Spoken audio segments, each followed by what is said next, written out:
नमस्कार, मैं हूं हंसा वैष्णव और आप देख रहे हैं LNV टीवी न्यूज। हिंदी लेखिका संघ मध्य प्रदेश दमोह का वार्षिकोत्सव अलंकरण पुरस्कार एवं विमोचन समारोह 2023 से संपन्न हुआ। कार्यक्रम के मुख्य अतिथि दमोह सांसद तथा भारत सरकार के केंद्रीय राज्य मंत्री प्रहलाद सिंह पटेल और कार्यक्रम की अध्यक्षता कर रहे पूर्व वित्त मंत्री जयंत कुमार मलैया और विशिष्ट अतिथि अनीता सक्सेना, पूर्व प्रांताध्यक्ष हिंदी लेखिका संघ मध्य प्रदेश भोपाल, दमोह विधायक अजय टंडन तथा मंचासीन अतिथियों ने मां बीणा पाणी की आराधना की, दीप प्रज्वलन किया और फिर कार्यक्रम का शुभारंभ हुआ। आयोजन समिति की ओर से मंचासीन अतिथियों का पुष्पहार से स्वागत किया गया। इस अवसर पर कुछ स्मारिकाओं का भी विमोचन किया गया। सुभद्रा कुमारी चौहान विशेषांक सुरभ्या 2023-24 की समीक्षात्मक टिप्पणी डॉक्टर रघुनंदन चिले ने की। वहीं उपन्यास शापग्रस्त कृतिकार पुष्पा चिले की समीक्षात्मक टिप्पणी डॉक्टर शरद सिंह सागर ने की। लघु कथा संग्रह नीलम की लघु कथाएं कृतिकार डॉक्टर प्रेमलता नीलम की समीक्षात्मक टिप्पणी नरेंद्र दुबे ने की। अंतरशालेय लोकगीत प्रतियोगिता 2023 में भी पुरस्कार वितरण किया गया। प्रथम स्थान पर रही मोहिनी लोधी, शासकीय MLV कन्या उच्चतर माध्यमिक शाला की ये छात्राएं हैं जिनको प्रथम स्थान मिला। वहीं दूसरे स्थान पर रही सुहानी कुर्मी जो कि जसवंत लाल पहला भाई कन्या उच्चतर माध्यमिक शाला की छात्रा हैं। तृतीय स्थान पर केंद्रीय विद्यालय की छात्रा अनन्या श्रीवास्तव रही। इस अवसर पर साहित्य सम्मान अलंकरण भी दिया गया साहित्यकारों को, जिसमें डॉक्टर राम कुमार स्मृति अलंकरण डॉक्टर रघुनंदन चिले द्वारा दिया गया। सुखदेव प्रसाद दुबे भोपाल को ये सम्मान मिला। सीताबेन स्मृति अलंकरण डॉक्टर अमिताबेन के द्वारा दिया गया, जो पुरस्कार डॉक्टर इंद्रजीत कौर दमोह को दिया गया। गुलाब रानी सोनी स्मृति अलंकरण पुष्पा चिले के द्वारा दिया गया। डॉक्टर चंचला दवे सागर को ये पुरस्कार मिला। राम प्यारी स्मृति अलंकरण शिव कुमार ताम्रकार के द्वारा दिया गया, जो कि पंडित श्याम सुंदर शुक्ला को प्रदत्त किया गया। लक्ष्मी ताम्रकार स्मृति अलंकरण अनीता ताम्रकार के द्वारा दिया गया और यह पुरस्कार मिला डॉक्टर कीर्ति काम दुबे को। राम कौर स्मृति अलंकरण डॉक्टर इंद्रजीत कौर दमोह के द्वारा दिया गया और यह पुरस्कार मिला डॉक्टर श्याम मनोहर चिरोठिया सागर को।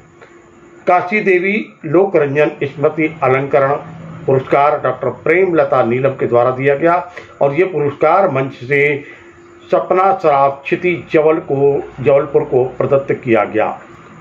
राजेंद्र कौर स्मृति अलंकरण डॉक्टर इंद्रजीत कौर दमोह के द्वारा दिया गया और ये पुरस्कार महेंद्र दुबे को प्रदान किया गया। राधा शशि स्मृति अलंकरण पुरस्कार मोहन शशि द्वारा दिया गया और डॉक्टर रानू राठौर जबलपुर को यह पुरस्कार प्रदान किया गया। आशुतोष तिवारी स्मृति अलंकरण पुरस्कार पद्मा ओजेंद्र तिवारी के द्वारा दिया गया और यह पुरस्कार विनोद नैन जबलपुर को प्रदत्त किया गया। आयोजन में बड़ी संख्या में साहित्य प्रेमी, कला प्रेमी और आम नागरिकों की उपस्थिति रही। इस अवसर पर दमोह के सांसद तथा भारत सरकार के केंद्रीय राज्य मंत्री प्रहलाद सिंह पटेल ने अपने प्रेरणादायी उद्बोधन में सबको चिंतन और मनन करने के लिए मजबूर कर दिया। लेकिन ये सच है कि साहित्य के बारे में हम सब की धारणा,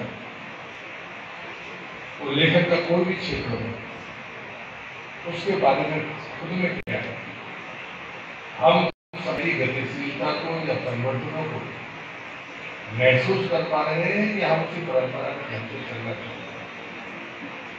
मैं जब छात्र था तो मेरे मित्र थे जो दुनिया में नहीं है, लेकिन वो पत्र लिख कर गए। उसमें एक बात ये भी है जिसको मैंने अनेक बार उद्धृत भी किया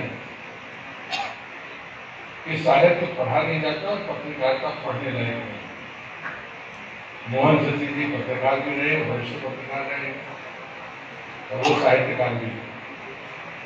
मेरी इस बात को जो मेरी नहीं है मैंने लिखी है। मुझे लगता है मुझे विश्वास है कि वो जरूर कभी न कभी इस पर कुछ ना कुछ लिखेंगे या मुझे बताएंगे। रहा सवाल आज के कार्यक्रम का, तो मैं तो जानता हूं कि जब भी दुनिया में चर्चा हुई, जब किन चीजों को महत्व दें, तो दुनिया के तमाम जितने भी मनोवैज्ञानिक थे या अन्य क्षेत्र में काम करने वाले लोग थे, जो समाज में जीवन मूल्यों पर चर्चा करते हैं, आकलन करते हैं, उन्होंने कहा कि जो सबसे महत्वपूर्ण गुण है वो संवेदनशीलता।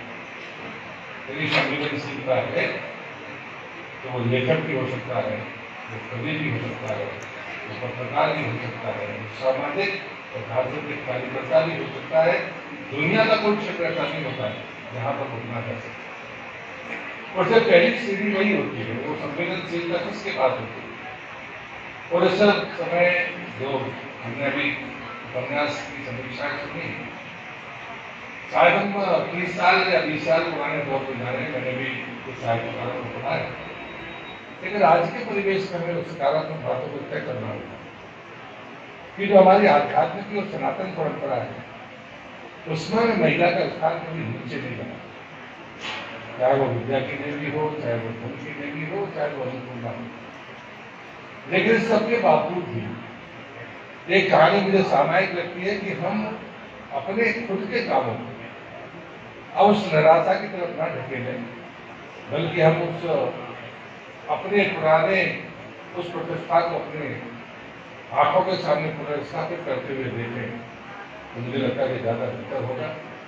भारत आज दुनिया में जिस ऊंचाइयों पर जाकर खड़ा है, और उससे कभी ना कभी जब आपको ये कहते हैं कि जब परिवार ठीक होगा तो समाज ठीक होगा, परिवार टूटेगा तो समाज भी टूटेगा, जब ये सच्चाई है तो फिर नकारात्मकता का मुझे लगता है उसी तरफ जाना चाहिए कि हमारे पुरखों ने जो ऊंचाइयां छुई है, तो हमारे पास में जोगीराम जी हो, चाहे रमा मिस्त्री जी हो, नाम है तो वो छोटे मोटे नहीं है, तो 2 शताब्दियों से पहले के नाम है।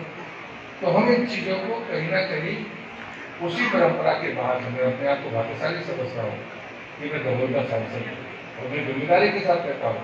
मैं कभी लोगों को खुश करने के लिए नहीं बोलता हूँ, चुनाव के समय नहीं बोलता हूँ, तो बोलने का सवाल नहीं, लेकिन साहित्य के क्षेत्र में जो प्रतिष्ठा दमोह के पास है वो कमतर जिलों में मिलती है। दमोह को जैसी जगह पर हम बच्चों से, मैं चाहे रंगकर्म का क्षेत्र हो या ज्ञान क्षेत्र हो, मैं रुचि रखता हूँ, मैं समझने रहता हूँ।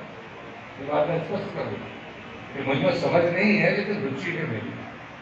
लेकिन इस कहानी के साथ अपनी बात खत्म करता हूँ जो पढ़ने में ही आती है। एक संत थे, उन्होंने साधना की, उन्होंने कहा कि मुझे जीवन में चाहिए क्या।